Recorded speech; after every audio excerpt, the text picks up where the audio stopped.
What's going on, everybody? It's your boy Cam, sitting here with my lovely wife Vicky, and we are your hosts for the podcast Everything Is We.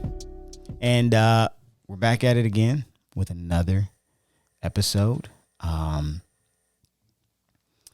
Today, Vicky says she's just gonna come along for the ride. So I was listening to some individuals, John and Lisa Bevere. They're very powerful in the faith, and they were talking about 5 lessons that they learned in 39 years of marriage. And one particular lesson stuck out to me very strongly. And they said, when they get into these moments of intense fellowship or they have disagreements, they come from backgrounds where it's easy for them to attack the person. But what they've learned, which was one of their keys, was to attack the problem, attack the issue, attack your dog. No, I'm just kidding. Attack the thing and not the person. So what I've learned, when the issues of life come at you fast, come at your marriage, come at your relationship, it's important to understand it's not even just in marriages, right? If you are going to have a disagreement, it's kind of like what you were talking about. Attack the issue, not the problem. I mean, attack the issue, not the person. Attack the problem, not the person. Just because I disagree with you doesn't mean I should be attacking you and your character. Okay, so I posted about this earlier on Twitter. About how we should normalize. What did I say? Oh my God. Hold on, let me find it. Oh, I said normalize disagreeing with people while still loving and respecting them. And then I also said, let me go to my Twitter. That whole rant about this morning. I said normalize disagreeing with people while still loving and respecting them. And then I said, there are plenty people I hold in high regard, love them, and learned a lot from them. But some of the things they believe I disagree with. No need to argue with them, resent them, or take away the impact that they've made in my life. 2 things can be true. I think the quicker we learn that not everyone is going to think the same, the less offended we get when someone doesn't agree with us. Everyone has a unique perspective, and that doesn't make them less of a person because their perspective is not the same as yours. We have to leave room for people to not be perfect because you're not and I'm not, but that doesn't make anyone less deserving of respect. That's good. And I was saying this because good. I tweeted this too, that I learned this because I grew up around a lot of preachers. Like pretty much everybody in my family is a preacher. My dad's a preacher. My father-in-law is a preacher. My husband's a preacher. Both of my grandfathers were preachers. Their brothers were preachers. I mean, I'm surrounded by a bunch of preachers. And I've learned over time that although I do believe they're all called by God, and we all technically believe in the same God and the same faith, all of them had different perspective on things. Like your dad has different perspectives than my dad does on certain things. You have different perspectives because nobody's the same. And it's not to say that, it's not to discredit anything that they preach or believe in. It's just they have a different perspective. Does that make sense? The only pause I have is that you said technically they all have the same faith. I mean, they do. Like I'm trying to frame this right. So like, even though because I feel like we said before, I feel like people make everything so black and white. Either you're right or you're wrong. You know what I'm saying? And I think you can have a different interpretation or different perspective of things and still like respect that person and what they believe. Does that make sense? Yeah. Okay. So in that instance, now that you've clarified yourself, I do agree. I also agree. And we have the same morals and values, but at the same time, we have different perspectives on those morals and values that may. Well, all the perspective is the lens by which How I you see that. it. Exactly. So, and this is why this is important. I've learned this as well as I've gotten older, as I've matured, even, things that we did. That was 2018. We went to something and we, vlogged about it. Well, the reason why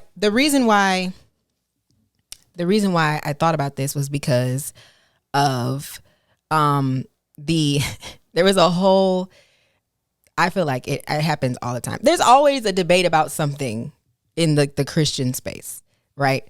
It's like people always have these, do we do this? Do we not do this? Is this okay? Is this okay? Questions. And then it becomes an argument. But I feel like we have to come to a place where we're mature enough to say, I still love and respect the person, even though I may not agree with their perspective, right? So I was talking with a friend about, I don't even want to get into it because I don't want to even go in. I don't even want to go there. But anyway, this is what I was thinking of, because I feel like as people, we have these perspectives on things, and sometimes those perspectives can cause arguments, or they can cause us to see people differently when we have to still love and respect them, even though they may not see things the same way that we do. We don't have to, but we should. We should continue. What do you mean we don't have to? Well, because you said we have to. We do have to. You should love and respect everybody, regardless. You can't hate people because of what they believe. Respect is earned, though. What do you mean? Everybody doesn't get my respect. Why not? Why should they? I guess it depends on what type of respect we're talking about. Exactly. So I'm going to be respectful. Yeah, that's what I meant. People deserve to be treat people respectfully. Everybody should treat people respectfully. So I believe in showing grace and love. You show more grace than I do, so I was surprised that you said. I show grace and love to everyone. Yes. But there are people that I know, me and my little bro, we talk about this all the time.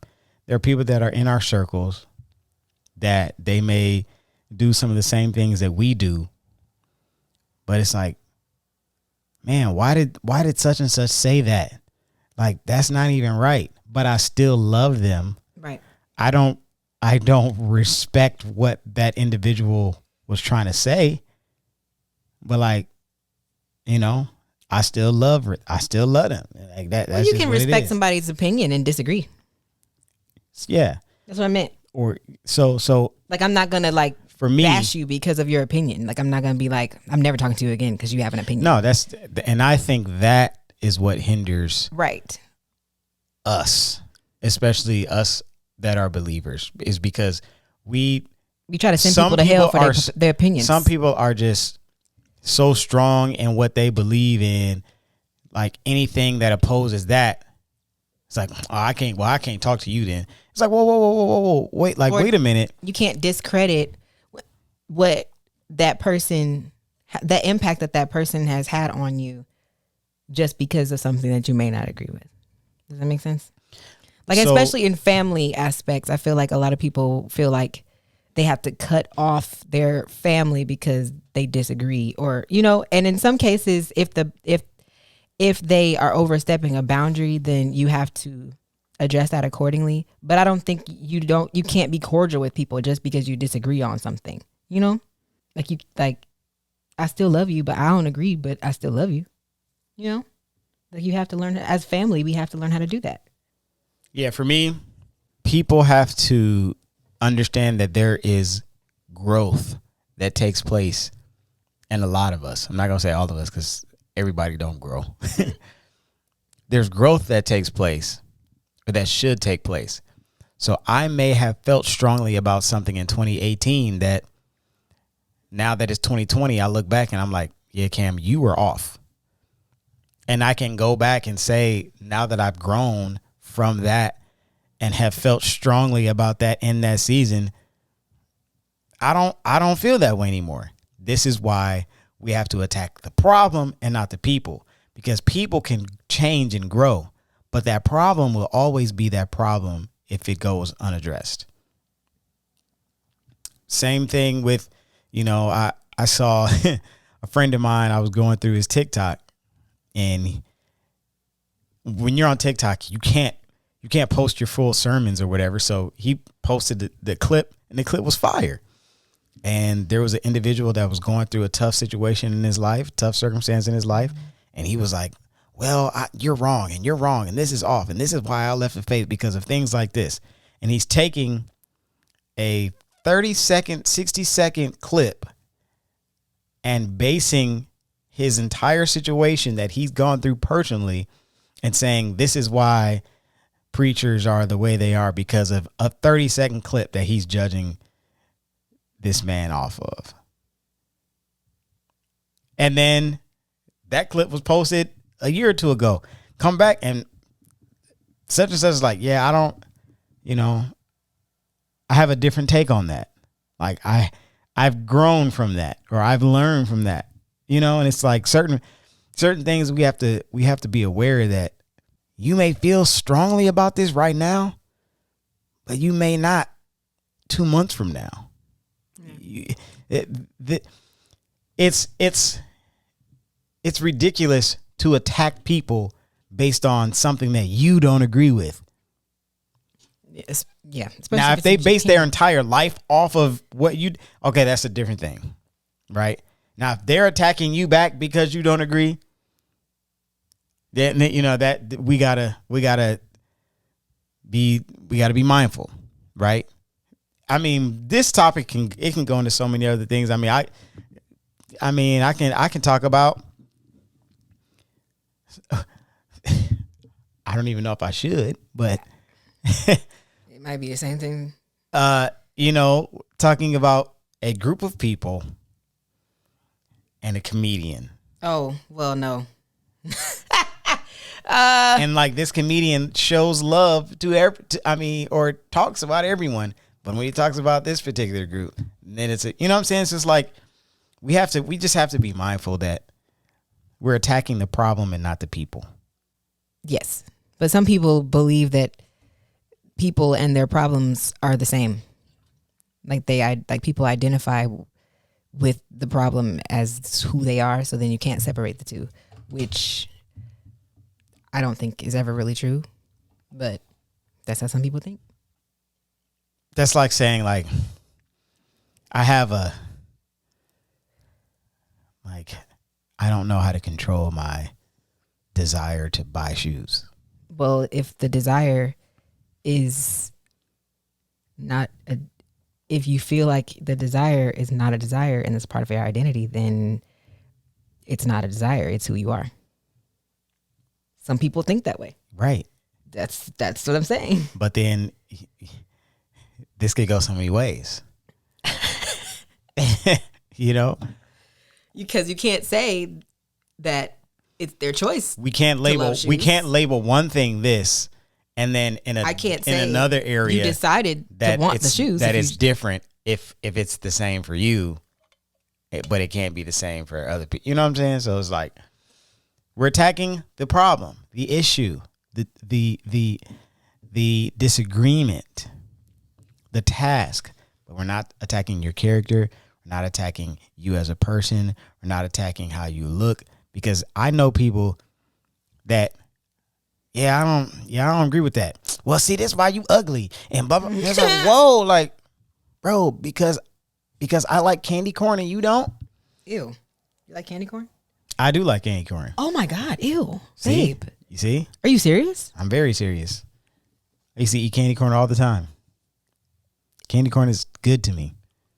Oh, I can eat about 15 of them. After that, I'm questioning your taste. All I need, and that's okay.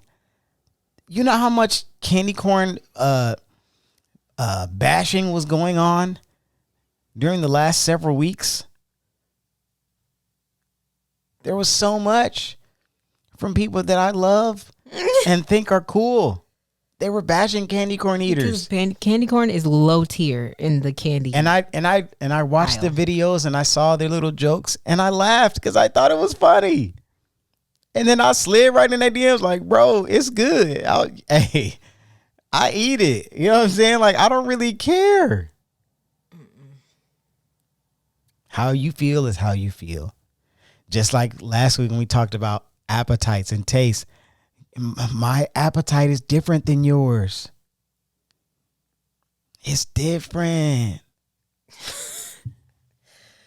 Don't be stupid, bro. Okay. Don't be stupid. Mm-hmm.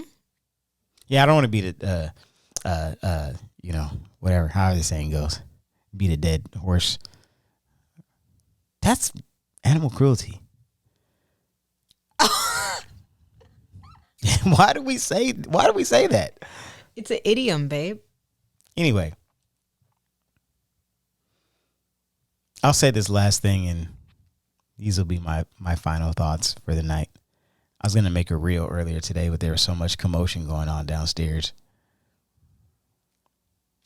I was texting a buddy of mine, and he was inviting me to play golf this weekend because it's going to get back up in the 60s.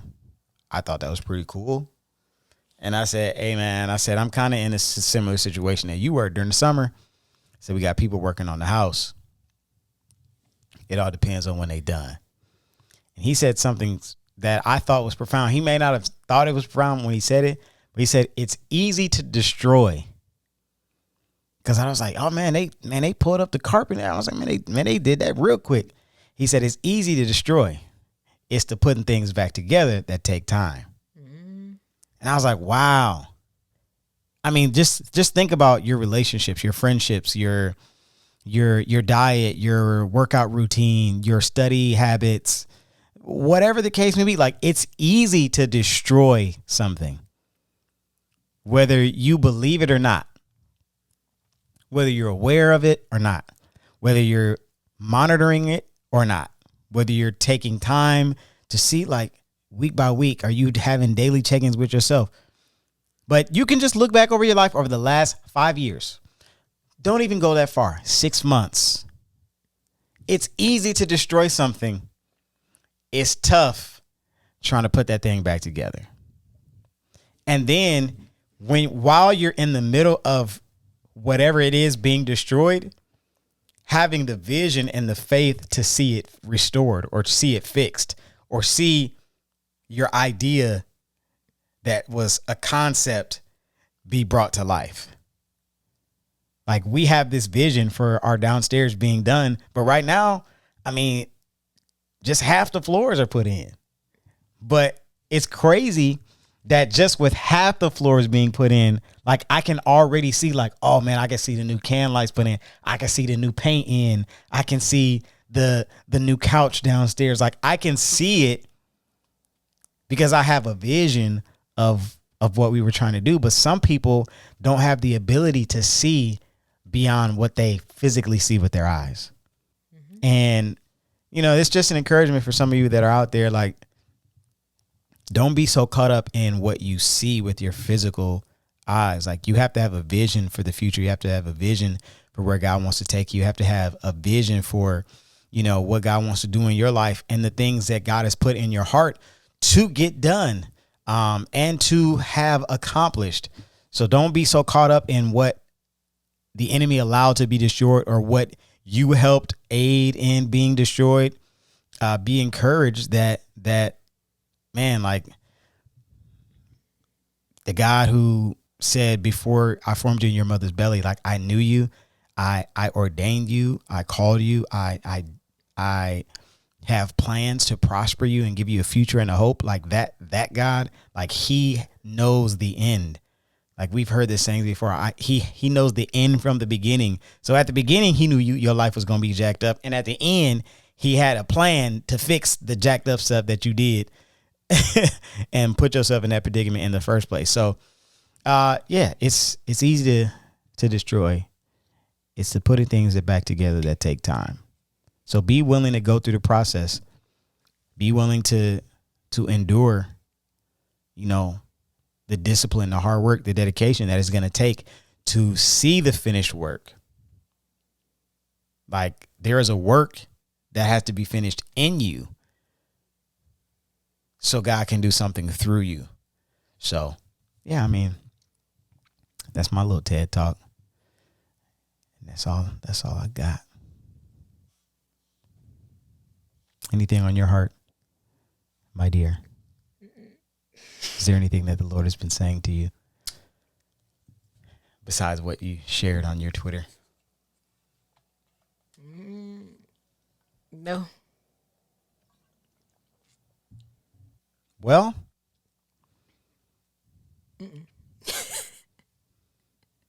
what I was talking about on Twitter is no longer relevant, so it's not even worth going into now. Well, brothers and sisters, it's been a privilege and an honor to be before you on tonight. I feel like I need some musicians in the back playing. No, you don't. Hey guys, appreciate the love.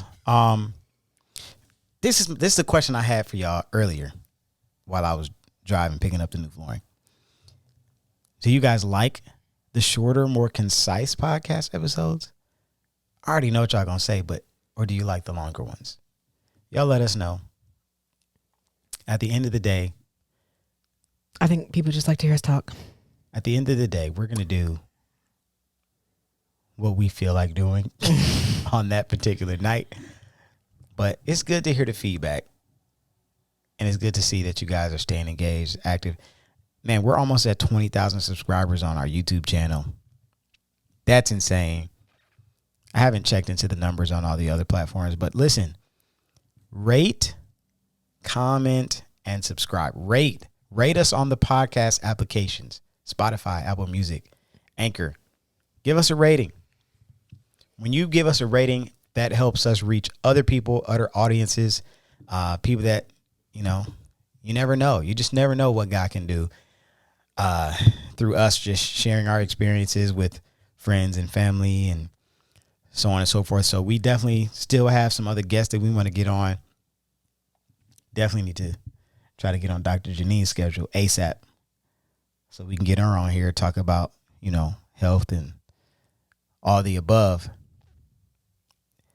And, some other special guests that, I want to have on.